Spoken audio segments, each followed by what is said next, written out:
죽일지니라. 아멘. 오늘도 하나님의 말씀 앞에 나오신 성도님들 주님의 이름으로 환영하고 축복합니다.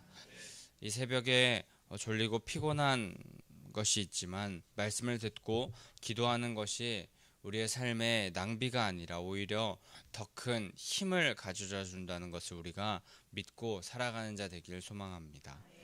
그때 하나님께서 질서를 더 허락하실 것이고 하루를 낭비하지 않게 인도하실 것이며 세상을 이기는 지혜를 허락하여 주실 줄 믿습니다. 능력과 힘 되시는 우리 예수 그리스도 붙잡고 나아가는 이 새벽의 시간이 되기를 소망합니다. 초신자들이 교회에 처음 오게 되고 설교를 들으면서 처음 든 생각 중에 하나가 이런 생각이 있다고 합니다. 신약은 그나마 굉장히 납득이 되고 또 교훈적인 내용들이 많고 예수님께서 사랑하라라는 그런 명령, 그 율법에 더 예수님의 그 율법을 주시면서 그런 말씀을 듣기 때문에 받아들이기가 쉬운데 구약의 말씀을 읽고 또 듣다 보면은 하나님이 피도 눈물도 없는 분처럼 보인다고 합니다. 죽일지니 태울지니, 그리고 오늘 말씀에서도 보면 13절에 목을 꺾을 것이며 라고 하시면서 굉장히 하나님의 모습이 잔인하게 여겨져서 그 말씀으로 인하여서 하나님의 말씀을 받아들이기가 쉽지 않다는 그런 사람들이 몇몇 있습니다. 그런데 우리는 알고 있습니다. 구약의 하나님도 동일하게 우리를 사랑하시는 분이고 구약의 길로 구원의 길로 인도하시는 분인 줄 우리가 믿으며 나아가야 될 줄 믿습니다.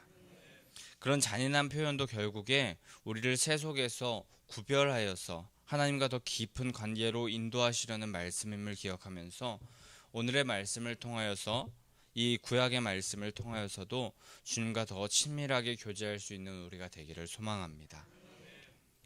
오늘은 이제 하나님께서 11절 말씀하시기를 2절에 어제 본문에서 선언하셨던 것처럼 태에서 처음 난 것들에 대한 규례, 그리고 그것을 언제 지킬 것인지 또 어떻게 지킬 것인지에 대해서 말씀하여 주십니다. 그들이 그것을 지킬 시기, 그것은 바로 오늘 11절의 말씀과 같이 이스라엘을 가나안 땅으로 인도하여 그 땅을 기업으로 주시는 때였습니다. 그때와 그 시간, 그것은 바로 11절 마지막 부분과 같이 그 땅을 내게 주시는 그때였습니다. 결국에 미래에 하나님께서 정하신 어떤 날에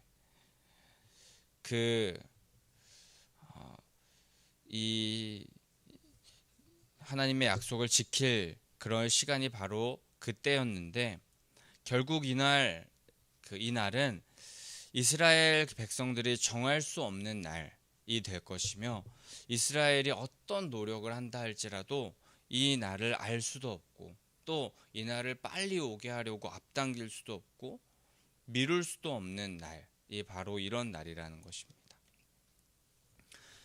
이 말인즉슨 오직 여호와 하나님의 주권적인 의지와 그리고 하나님의 은혜로 가나안 땅을 기업으로 받게 된다는 것입니다. 이스라엘과 같이 우리도 하나님께서 애굽의 종된 모습과 같이 그 죄악의 세력에서 종되어 죽고 멸망할 수밖에 없었지만 구원의 길로 인도하셔서 우리에게 선물로 구원을 허락하여 주셨습니다.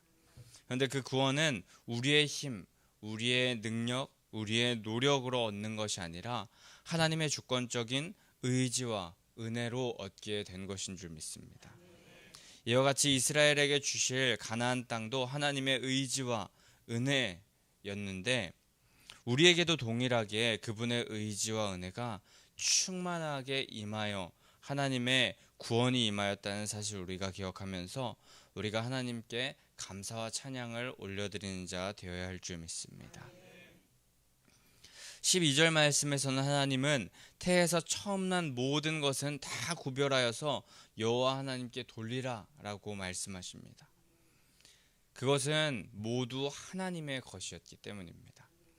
같은 장 2절에서도 보면은 구별하라, 거룩하게 구별하라 라고 그렇게 말씀하고 계시는데, 2절에서의 구별이라는 단어와 오늘 12절 말씀에서의 구별이라는 단어가 이 한국말로 보면 동일한데 원어로 보게 되면 조금 다르게 사용되었다고 합니다.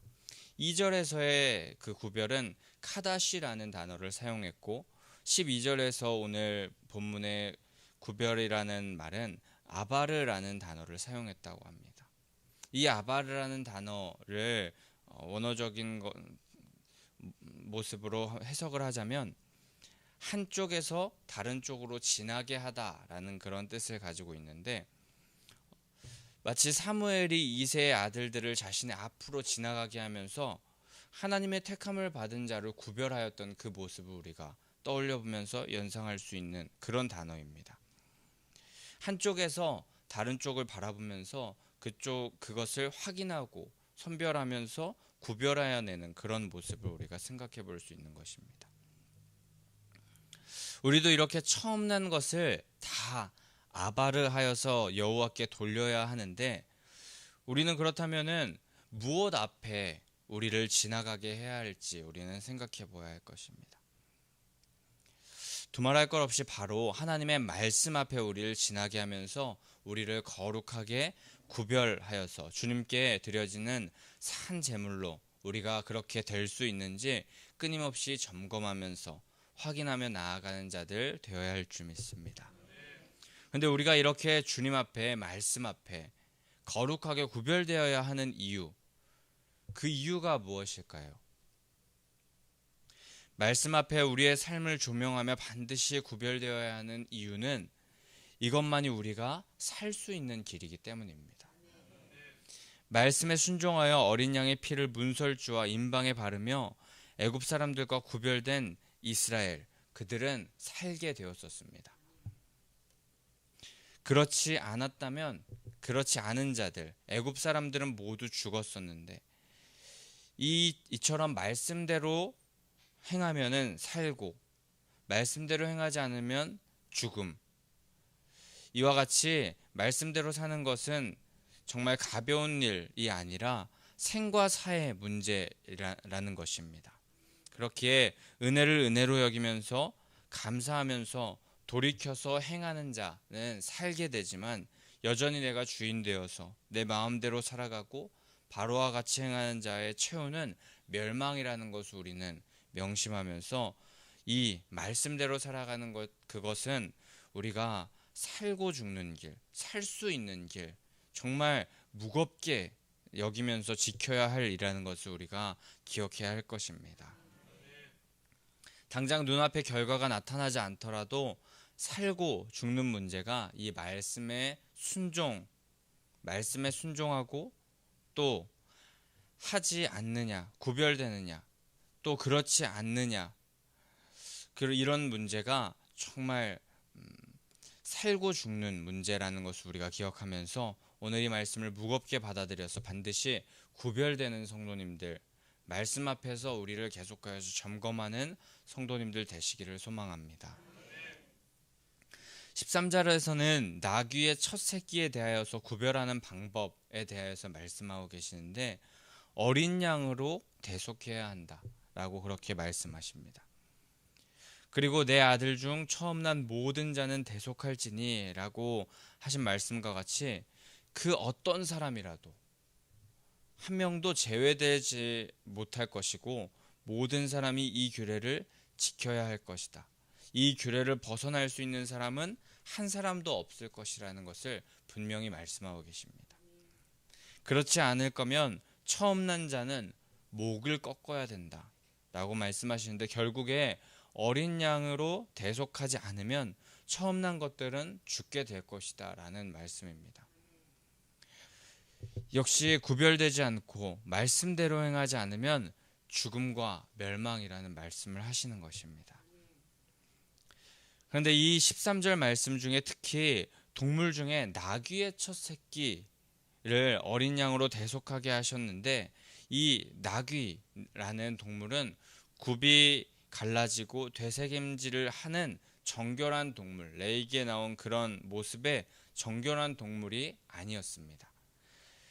부정한 짐승으로 대표되는 동물이 바로 이 나귀였는데, 이 부정한 짐승인 나귀의 첫 새끼, 이 처음 난 새끼는 다 정결한 어린 양으로 대속해야 된다고 오늘 23절에 말씀하신 것입니다. 이 말이 무슨 말이냐 하면, 부정한 동물을 정결한 동물의 죽음으로 정결하게 만들어야 된다는 것입니다. 이는 죄인이고 부정한 우리의 나귀 같은 모습을 생각할 수 있게 합니다. 우리의 모습은 누구보다 우리의 자신들이 더 잘 알고 있을 것입니다. 얼마나 악한 존재인지 매일매일 사람들을 미워하고 질투하고 더 가지려 하고 믿지 않으려 하고 말씀과 기도는 부자연스러운 그런 삶이 우리의 삶이지 않습니까? 오늘 나귀의 첫 새끼를 어린 양으로 대속한다는 말씀은 바로 이런 죄악된 우리, 부정한 우리들이 어린 양으로 오신 예수 그리스도의 죽으심, 그 보혈로 대속받아서만 정결케 될 수 있다는 것을 말씀하시는 것입니다. 어떻게 해도 부정하고 목이 꺾일 수밖에 없는, 죽을 수밖에 없던 우리가 어린 양의 피로 대속함을 받아서 살게 되었다는 것을 말씀하십니다. 오직 그 예수 그리스도의 보혈만이 대속할 수 있게 하는 능력을 가질 수 있습니다. 이 말씀을 믿고 우리가 그대로 순종해야, 이 보혈을 믿고 의지해야 우리가 살 수 있는 것입니다. 그런데 참 출애굽기에서 계속하여서 결국 같은 내용을 다른 언어로 또 조금 다른 말로 바꾸지만 결국 반복하여서 말씀하시는 것 같습니다. 계속하여서 동일한 이야기를 우리에게 하고 계신 것 같은데, 이렇게 반복하여서 동일한 이유를 계속 말씀하시는 것, 그 이유는 그것이 너무나도 중요하고 핵심이기 때문이라는 것일 겁니다. 100번 1000번을 강조해도 부족하지 않은 것이기 때문입니다.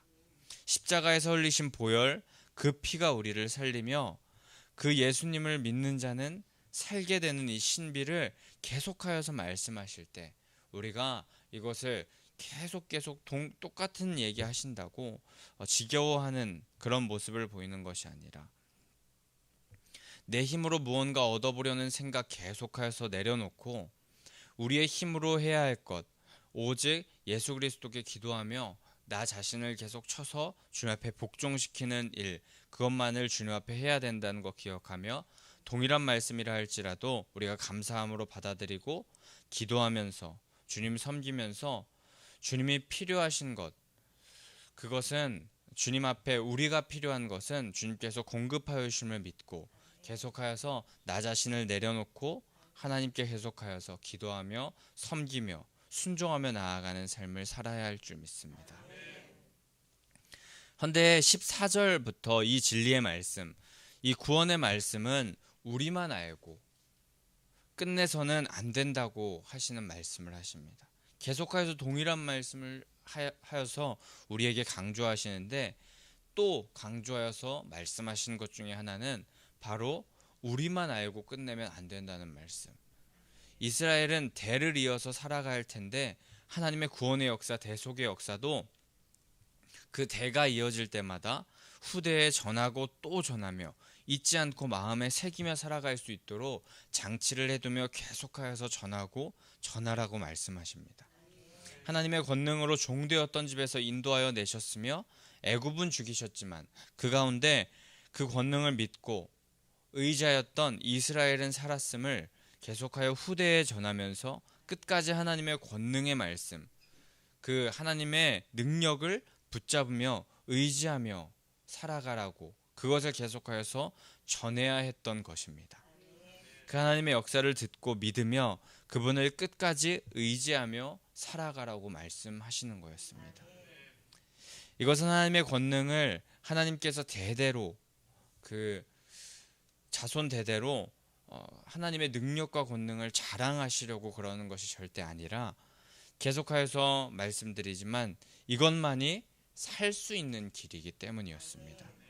자손 대대로 진정한 생명을 얻기 위하여서, 얻게 하기 위한 하나님의 계획이었던 것입니다. 장자가 태어날 때마다 되뇌이고 또 되뇌이며 가족이 또 민족이 나라가 기억하면서 살기 원하셨던 그 하나님의 말씀, 그것은 그 백성들이 끝까지 살기를 원하시는, 생명의 길을 가게 하기 원하시는 하나님의 큰 그림이었고, 그러기 위하여서 출애굽도 또 유월절도 무교절도 모든 것을 하나님께서 선하게 인도하여 내셨던 것입니다. 결국 하나님께서 오늘도 우리에게 비슷비슷한 말씀을 하십니다. 그런데 우리가 학창시절 모의고사를 생각해 보면 매번 모의고사를 볼 때 비슷한 문제들이 나오는 부분들이 있습니다. 근데 같은 유형의 문제가 많이 나온다는 것, 그것은 그런 문제가 중요한 문제이기 때문이라는 겁니다. 우리가 그 자주 나오는 문제는 중요하다라는 것을 통하여서 생각해 볼 수 있듯이, 말씀에서도 계속하여서 하나님께서 동일한 말씀, 비슷한 말씀을 하신다면 이것이 참 중요한 문제이기 때문일 겁니다. 우리에게 이 말씀을 주실 때 죽을 수밖에 없었던 부정한 존재, 죄악된 존재인 우리가 예수 그리스도의 보혈로 죄와는 구별된 존재로 변화시켜 주셨다는 것, 살게 해주셨다는 것에 우리가 감사를 고백하는 자가 되기를 소망합니다. 똑같은 말을 계속하신다고 지겨워하고 불평하지 마시고, 오늘도 나에게 구별을 명하시는구나, 보혈의 은혜에 감사를 명하시는구나 생각하면서 우리가 계속하여서 하나님 앞에 나 자신을 말씀 앞에 계속하여 지나가게 하면서 기도하는 자가 되어야 할 줄 믿습니다. 주님께서 이렇게 우리를 구별된 존재로 변화시켜 주셨고, 그로 인해 죽음에서 생명으로 우리를 옮겨 주셨는데, 그렇다면 우리는 이전에 죄악된 존재로 다시 회개하고 돌아가서는 안 될 것입니다. 생명을 가진 구별된 존재로 우리가 살아가기를 힘쓰며 계속하여서 그 존재를 유지하며 살아가기 위해 노력해야 할 것입니다. 내가 거룩하니 너희도 거룩하라 하신 말씀을 우리가 기억하며 우리는 거룩하게 구별되기를 힘써야 할 것입니다. 이 말인즉슨 우리는 진짜 그리스도인이 되어야 한다는 것입니다. 근데 이 진짜 그리스도인이라고 한다면 우리 웨슬리 목사님께서 한 99%만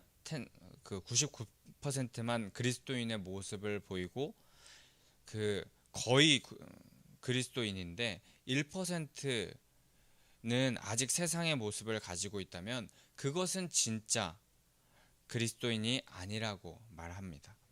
진짜 그리스도인이라 한다면 100% 완전히 이전의 더러운 행실에서 떠나서 하나님의 소유된 자로, 모든 행실에 거룩한 자, 생각과 행동이 모두 하나님 앞에 완전한 자, 그런 새 사람으로 거듭나기를 계속하여서 노력하는 자, 그런 자가 진짜 그리스도인이라고 하는 것입니다.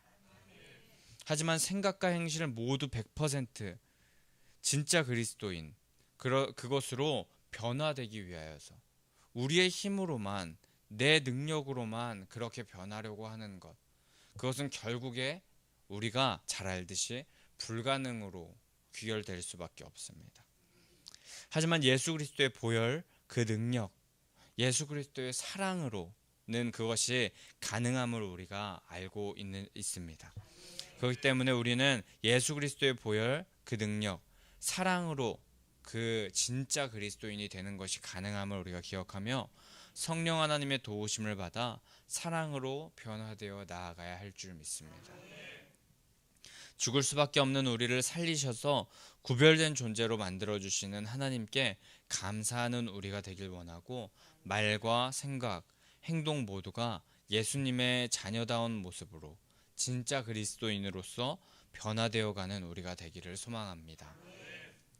그리고 예수님의 보혈의 은혜를 이제 그렇게 변화된 우리들만 누리는 것, 우리만 가지고 기뻐하고 즐거워하는 것이 아니라 그 은혜, 그 기쁨과 감사를 우리 가족들, 그리고 자녀들, 자손들 대대로 잘 전하는 사람이 되어야 할 것이고, 우리가 또 새로운 성전에서 많은 지역사회 사람들을 섬기며 나아가야 할 텐데, 그들을 초청하고 섬기면서 생명의 말씀을 또한 이 지역사회 그리고 새로운 성전에서 전하는 자들, 그런 자들이 또 우리가 되어야 할 줄 믿습니다.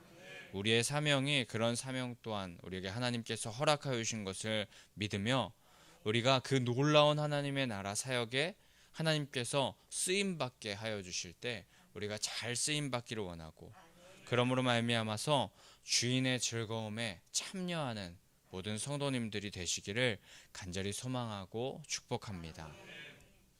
우리에게 하나님께서 이 놀라운 은혜를 허락하여 주실 때 하나님께서 쓰임 받을 수 있게 하나님께서 장을 열어주실 때 우리가 마음껏 쓰임 받고 사용되어지는, 그래서 이 땅 가운데서 우리의 달란트를 다 잘 사용하고 하나님 앞에서 칭찬받고 또 하나님 앞에서 놀라운 은혜, 기쁨을 영원토록 누릴 수 있는 우리가 되기를 간절히 소망합니다. 우리 그럼 이 시간에 찬송가 321장 찬송하신 후에 구별된 진짜 그리스도인으로서 살아가겠다는 결단을 주님 앞에 기도로 올려드리겠습니다.